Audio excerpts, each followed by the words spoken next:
নির্বাচন এবং দুর্নীতি বিষয়ক বিশ্লেষণ করে থাকে ট্রান্সপারেন্সি ইন্টারন্যাশনাল বাংলাদেশ। তারই ধারাবাহিকতায় প্রথম ধাপের পর দ্বিতীয় ধাপে ষষ্ঠ উপজেলা পরিষদ নির্বাচনে প্রার্থীদের হলফনামা বিশ্লেষণ নিয়ে এই সংবাদ সম্মেলনের আয়োজন করে তারা। চাঞ্চল্যকর কিছু তথ্য তুলে ধরেন তাদের এই সংবাদ সম্মেলনে। ওয়ালটন ফ্রিজ কিনে অনেকের মতো আপনিও হয়ে যেতে পারেন মিলেনিয়াল, সেরা পণ্যের সেরা অফার।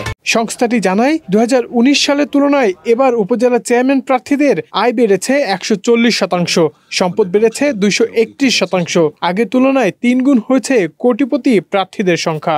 বিশ্লেষণটি করেছি প্রথম এবং দ্বিতীয় ধাপের সকল হলফনামার তথ্য নিয়ে। আমরা দেখতে পাচ্ছি যারা পদে ছিলেন তাদের 2019 সালের তুলনায় আয় বেড়েছে 140.61%, আর যারা পদে ছিলেন না, যারা প্রতিদ্বন্দ্বিতা করছেন 77.44%। পদে ছিলেন তাদের অস্থাবর সম্পদ গত 5 বছরে বেড়েছে 231.62%, যারা ছিলেন না তাদের 100%-এর কিছুটা বেশি। অস্থাবর সম্পদের ভিত্তিতে 105 জন চেয়ারম্যান পদপ্রার্থী, তারা কোটিপতি। টিআইবি নির্বাহী পরিচালক ডক্টর ইফতেখারুজ্জামান জানান, দেশের নির্বাচনে চলছে অসুস্থ প্রতিযোগিতা। দেশের বৃহৎ দুই দল বজায় রাখতে পারছে না দলীয় শৃঙ্খলা। কিন্তু মোটামুটি পরিষ্কার যে কেন জনপ্রতিনিধি হওয়ার জন্য অসুস্থ প্রতিযোগিতা, সেটা আমরা দেখতে পাচ্ছি।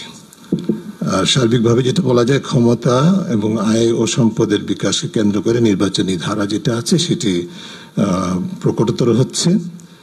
এখানে রাজনৈতিক আদর্শ, এমনকি দলীয় আনুগত্য বা দলীয় আদর্শ বা দলীয় শৃঙ্খলা, সেটার কোনো বাস্তব উপস্থিতি ক্রমাগতই কমে আসছে।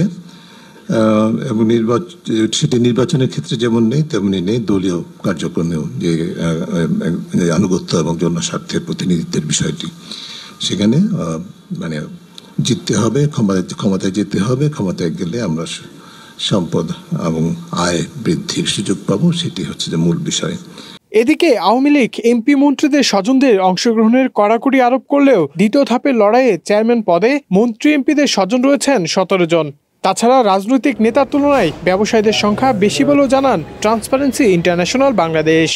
হুমায়ুন কবির মাসুদ, মানবজমিন, ঢাকা।